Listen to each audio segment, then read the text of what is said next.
आंख तो बंद नहीं की जा सकती, पर लव कुश वेद पुराण गाए, हां उसकी चर्चा हो सकती है और उसका कारण जाना जा सकता है। तो अब कुछ कारण सुनिए। पहली बात, जो कुछ भी हुआ है वो श्री राम और जानकी जी की इच्छा से ही हुआ है। कारुणिक बहुत है, कारुणिक अत्यंत है। इससे बड़ी विपत्ति आज के समय में नहीं हो सकती कि किसी गर्भवती स्त्री को गर्भावस्था में और अनाथ की तरह जंगल में छोड़ दिया जाए। ये तो त्रेता की बात है। आज भी इससे बड़ी तो विपत्ति किसी स्त्री के लिए नहीं हो सकती कि गर्भावस्था हो उसकी और उसको जंगल में हिंसक पशुओं के बीच में छोड़ दिया जाए, न पहनने को, न बिछाने को, न भोजन को, न पीने को। तो अभी भी बड़ी ये तो कष्ट की बात है। और सीता जी कोई सामान्य स्त्री तो है नहीं, वो तो राजरानी है, जगदम्बा है। तो कारुणिक तो बहुत है, लेकिन पहले कारण सुने। श्री राम और जानकी जी की आपसी सहमति से हुआ है। पहला कारण है कि उस समय जो विद्या थी वो 3 विद्या सबसे अधिक प्रचलित थी। वो धनुर्विद्या हो, वो शास्त्र की विद्या हो। कौन कौन 3 विद्या थी? वशिष्ठ जी की विद्या, विश्वामित्र जी की विद्या और वाल्मीकि जी की विद्या। वशिष्ठ जी और विश्वामित्र जी की विद्या श्री राम को प्राप्त थी, लेकिन वाल्मीकि जी की विद्या श्री राम को प्राप्त नहीं थी। पहला विचार, श्री राम मन में विचार करते हैं, यदि मेरे पुत्रों का जन्म वाल्मीकि जी के आश्रम में हो तो वाल्मीकि जी की कृपा से, जो वाल्मीकि जी का ज्ञान है, जो वाल्मीकि जी की सामर्थ्य है, जो विद्या है, वो मेरे पुत्रों को प्राप्त होगी। दूसरा कारण, राम राज की इतनी महिमा बढ़ गई। कल आप सुने कि पृथ्वी तो क्या, राम राज बैठे त्रिलोका, हर्षित भय गए सब शोका। पूरी पृथ्वी तो अधीन हो गई, देवता भी अधीन हो गए। इतना श्री राम का यश फैला। आज करोड़ों साल हो गए तब भी हम लोग राम राज की बात करते हैं। तो श्री राम ने विचार किया कि मेरा वैभव, मेरा प्रभाव तो इस समय तीनों लोकों में व्याप रहा है। कहीं मेरे पुत्रों का जन्म अयोध्या में हो गया तो बालक विलासी न हो जाए, बालकों की योग्यता कहीं विकसित होने से बच न जाए। एक संसारिक उदाहरण आप देखिएगा, वो 100% तो ठीक नहीं है, पर 70-80% ठीक है। बहुत बड़े घर के जो लड़के होंगे, माने बाप के पास अथाह संपत्ति है, अथाह व्यापार है, जिस पिता के यहां, उसके बच्चे पढ़ नहीं पाएंगे। वो बच्चे अपनी प्रतिभा को प्रकट नहीं कर पाएंगे, बहुत पढ़ नहीं पाएंगे, क्योंकि पहले से दिमाग में पिताजी का इतना बड़ा व्यापार है, किसी की नौकरी थोड़ो करनी है, अपने बाप की गद्दी पे बैठेंगे, व्यापार को संभालेंगे। तो उनकी प्रतिभा का विकास नहीं होगा, वो बहुत ज्ञान भी अर्जन नहीं कर पाएंगे, क्योंकि पिता के पास इतना बड़ा व्यापार, अथाह संपत्ति। वहां आप दूसरी तरफ देखिएगा कि जो बालक गरीब घर के होंगे, माँ बाप के पास साधन नहीं था, माँ बाप ने पहले कह दिया, बेटा हम लोग तो जैसे तैसे जिंदगी गुजार लिए, हमारे पास कोई संपत्ति नहीं धरी हुई, जो पढ़ लोगे, लिख लोगे, मेहनत कर लोगे तो कुछ बन जाओगे।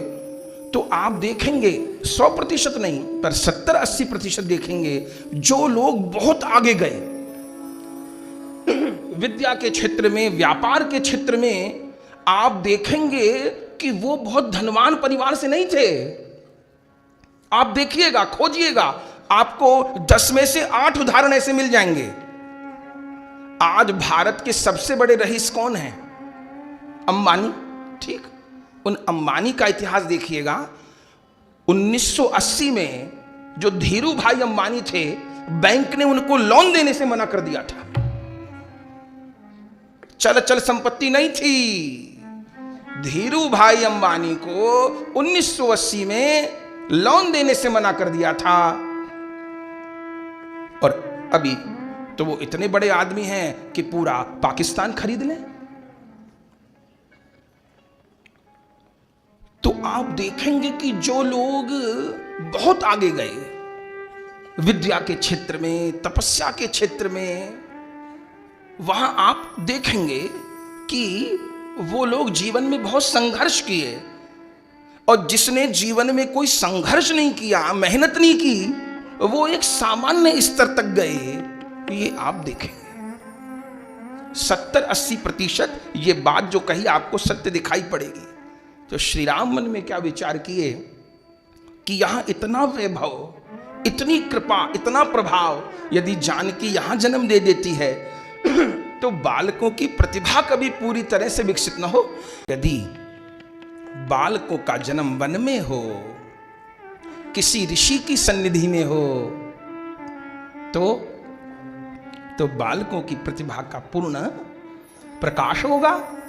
और यदि वाल्मीकि जी के यहां हो तो वाल्मीकि जी की वह संपूर्ण विद्या, जो कि वशिष्ठ जी और विश्वामित्र जी से भी अधिक प्रभावी है। और यह सिद्ध हुआ ना, दो ही विजयी विनयी गुण मंदिर।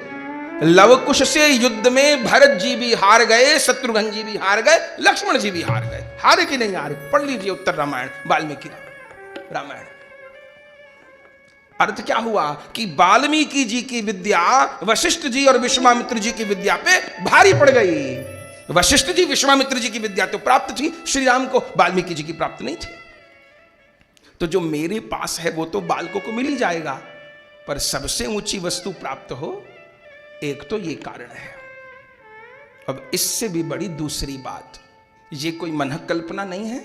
श्री राम गीतावली में खुद गोस्वामी जी ने कहा है, पूरा पद है, उसकी एक पंक्ति हम बोलते हैं, भोग पुनि पितु आयु को तब जामो निज धाम।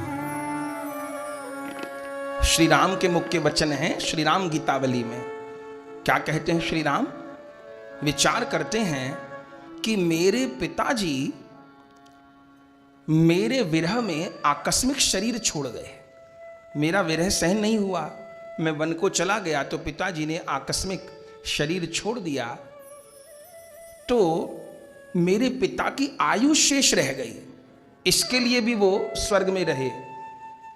यदि आयु शेष रह गई तो क्या होगा? मेरे पिता परम धाम नहीं जा पाएंगे। जबकि श्री राम के लिए कानून लागू नहीं होते, तो हम जीवों के लिए लागू होते हैं कानून कि आयु जितनी लिखी थी उतनी पूरी नहीं हुई और पहले किसी विशेष कारण से शरीर छूट गया, तो क्या होगा? उतने दिन तक उस जीवात्मा को भटकना पड़ेगा। तो हम सामान्य जीव तो इसमें क्या कर सकते? कुछ नहीं कर सकते। अच्छा, श्री राम तो भगवान है, वो इस बात को जान भी गए, उसका समाधान भी करने लगे। क्या? कि मेरे पिताजी की आयु बाकी है, पिताजी पूरी आयु का भोग किए बिना शरीर छोड़ गए। यदि आयु बाकी रहेगी और मैं अपनी लीला को पूर्ण करूं, तो मेरे पिताजी लीला में प्रविष्ट नहीं होंगे, नित्य धाम को नहीं जाएंगे। तो मैं तो उनका पुत्र हूं, मैं अपनी लीला तो जो मुझे करनी थी कर लिया। यहां तक जितनी रामराज की बात थी वो सब आ गई। कहा ना कि गोस्वामी जी 52 दोहे तक सारी बात कह दिए, और उत्तर कांड में है 130 दोहा। उसके बाद तो गरुण जी काकभूषण जी की चर्चा कर दी। तो श्री राम विचार करते हैं, पिता की आयु बाकी है, अपने पिता की शेष आयु मैं भोग लूं। अब सामान्य पुत्र तो ऐसा नहीं कर सकता, श्री राम समर्थ है, वो ये कर सकते हैं। तो अब मैं अपनी पिता की आयु को भोग लूंगा, ताकि मेरे पिता की आयु पूरी हो जाए और उनको आगे के लिए कोई बाधा ना हो। फिर से कह रहे हैं कि श्री राम के लिए नियम नहीं है, पर श्री राम, कल सुने ना, श्री राम जैसा पुत्र नहीं, श्री राम जैसा पिता नहीं, श्री राम जैसा पति नहीं, श्री राम जैसा भाई नहीं, श्री राम जैसा मित्र नहीं, उनके जैसा कोई नहीं। तो पिता के दायित्व को पुत्र को निभाना चाहिए, पिता के दायित्व को पुत्र को संभालना चाहिए। तो मैं अपने पिता की आयु को भोगूंगा, पिता की इच्छा पूरी करूंगा।